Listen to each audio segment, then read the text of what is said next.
turma! Como vocês estão? Espero que todos estejam muito bem. Eu sou a professora Marilane Moraes e quero te convidar a embarcar comigo nessa aventura de hoje. A nossa aula será de língua portuguesa. Isso mesmo! E em aulas anteriores nós já estudamos sobre localizar informações em textos. Vocês lembram disso? Falávamos sobre informações que estão claras ali nas linhas do texto. Então nós voltamos, lemos o texto, depois verificamos as informações que eram pedidas, retornamos ao texto e encontrávamos essas explicações, essas respostas de forma clara. Mas será que todas as informações que são pedidas numa compreensão textual estão claras nas linhas de um texto? O que você acha?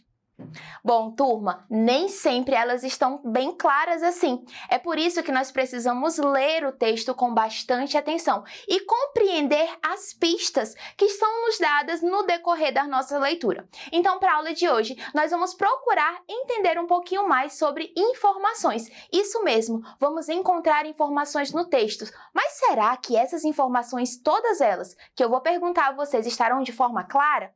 Bom, vamos ver nos nossos exemplos da aula de hoje. Vamos então ao nosso cartaz com o primeiro textinho da nossa aula de hoje. Vem comigo. Olhem só. Os gambás. Há alguns animais que se fingem de mortos em vez de correr ou lutar contra o inimigo. Eles se deitam imóveis, parecendo mortos. Isso confunde muitos predadores que preferem se alimentar de animais vivos. Esse tipo de comportamento dos gambás norte-americanos deu origem à expressão brincar de morrer. Quando atacados, eles mancam, caem e rolam no chão, fecham os olhos e ficam com a língua para fora, o tempo suficiente para afugentar a maioria de seus inimigos. Olha só, turma, de acordo com o texto que nós acabamos de ler, os gambás, eles fazem o uso de algo para se livrar dos seus predadores. Se eu perguntasse isso para você, você conseguiria neste momento, só com essa primeira leitura, me responder do que eles faziam uso para poder fugir dos seus predadores? E aí, não conseguiram? Muito bem, vamos voltar ao texto. Será que essa informação, essa resposta, ela está clara no nosso texto? Ela está escrita nas linhas? Ou será que nós temos que ler e perceber algumas pistas que o texto irá nos dar a respeito disso? Observem aqui no cartaz comigo. De acordo com esse texto, os gambás se protegem dos predadores usando. O que será que usam para se proteger, turminha? Bom, vamos ver. Fala aqui no início que alguns animais se fingem de mortos. Em vez de correr ou lutar contra o inimigo, eles se deitam imóveis. Então, vamos aqui sublinhar essas informações. Vamos lá. Primeira informações que nós temos é que eles se fingem de mortos, certo? Também fala no nosso texto que eles se deitam e ficam imóveis, certo? E aí, em outro momento que fala aqui, ó, que quando eles são atacados, eles mancam, caem e rolam no chão e fecham os olhos. Certo? Vamos grifar esses pontos. Bom, turminha, e aí? A partir desses pontos que nós encontramos e identificamos no nosso texto, será que já é capaz de responder a pergunta que eu fiz a vocês? Bom, nós estamos vendo que não de uma forma clara. Mas a partir do que grifamos, eles deitam, eles rolam, eles se fingem de mortos, ficam imóveis.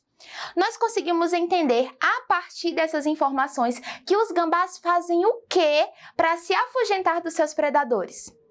Eles brincam de morrer, eles se fingem de mortos, então eles usam da esperteza e fingem uma situação para que seus predadores, saiam daquele território achando que eles já não estavam mais vivos e assim não teria mais graça nenhuma de consumi-los. E aí, turminha, você achou fácil ou difícil entender e encontrar essa informação?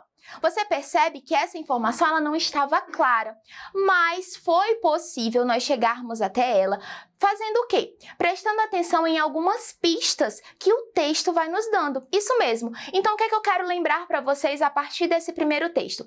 Há informações que não vão estar claramente escritas nas linhas de um texto. Porém, a compreensão desse texto ainda será possível. Isso mesmo, ainda será possível. Por quê? Porque você vai ler o texto com atenção e no texto você receberá direcionamentos para encontrar as respostas de compreensão textual. Tudo bem? Certo. Vamos então continuar aqui.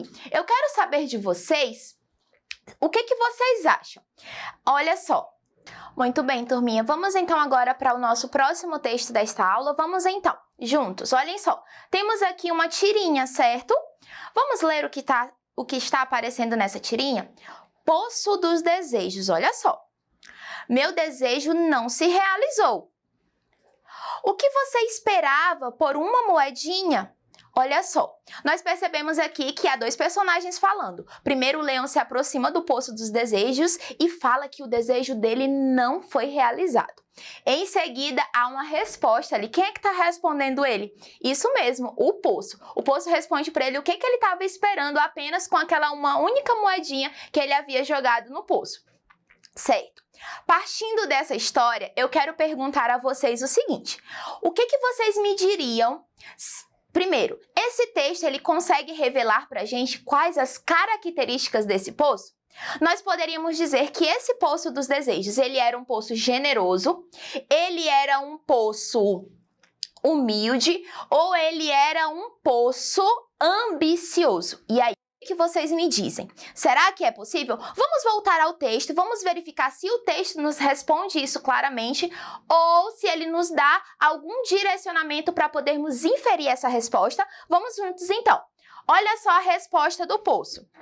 Ele fala o seguinte, ó, vou circular aqui para vocês. Essa foi a resposta do Poço. O que você esperava por uma moedinha? Olha só. O que você esperava por uma moedinha? Então, você acha que esse poço ele é generoso, ele é humilde ou ele é ambicioso a partir dessa fala dele no texto?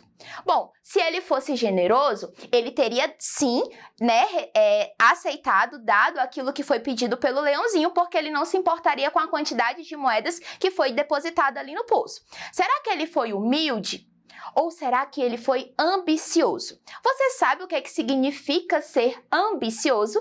Ambicioso é quando você sempre quer ter mais, quer ter além daquilo que você já possui, daquilo que você tem. E aí, turminha, ele recebeu alguma moeda? Sim, ele recebeu uma moeda e ele não realiza o desejo porque justamente foi apenas uma moeda. Então, essa fala dele nos revela a sua personalidade. Então, ele pode ser considerado, classificado como um poço ambicioso, certo?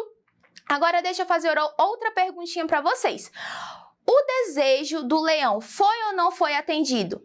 Muito bem, o desejo do leão não foi atendido e nós percebemos isso na fala dele inicial aqui, ó. Meu desejo não se realizou. Certo, turminha? Vocês conseguiram perceber como a partir dessas pistas que o texto vai nos dando, nós conseguimos encontrar as respostas para a melhor compreensão do texto? À medida que vamos lendo e vamos nos tornando mais capazes na leitura, nós percebemos que a resolução dessas atividades, que as compreensões textuais já não são tão difíceis quanto parecem no início dos nossos estudos. E para isso eu quero te convidar agora a um próximo texto para nós darmos continuidade a esse assunto. Tudo bem?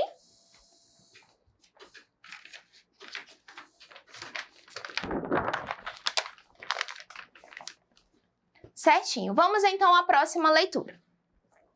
A lenda do preguiçoso. Diz que uma vez um homem que era o mais preguiçoso que já se viu debaixo do céu e acima da terra, ao nascer nem chorou. E se pudesse falar, teria dito: chorar não, depois eu choro. Também a culpa não era do pobre, foi o pai que fez pouco caso quando a parteira ralhou com ele. Não cruze as pernas, moço, não presta. Atrasa o menino para nascer e ele pode crescer na preguiça, manhoso. E a sina se cumpriu. Cresceu o menino na maior preguiça e fastio. Nada de roça, nada de lida. Tanto que um dia o moço se viu sozinho no pequeno sítio da família, onde já não se plantava nada. O mato foi crescendo em volta da casa e ele já não tinha o que comer.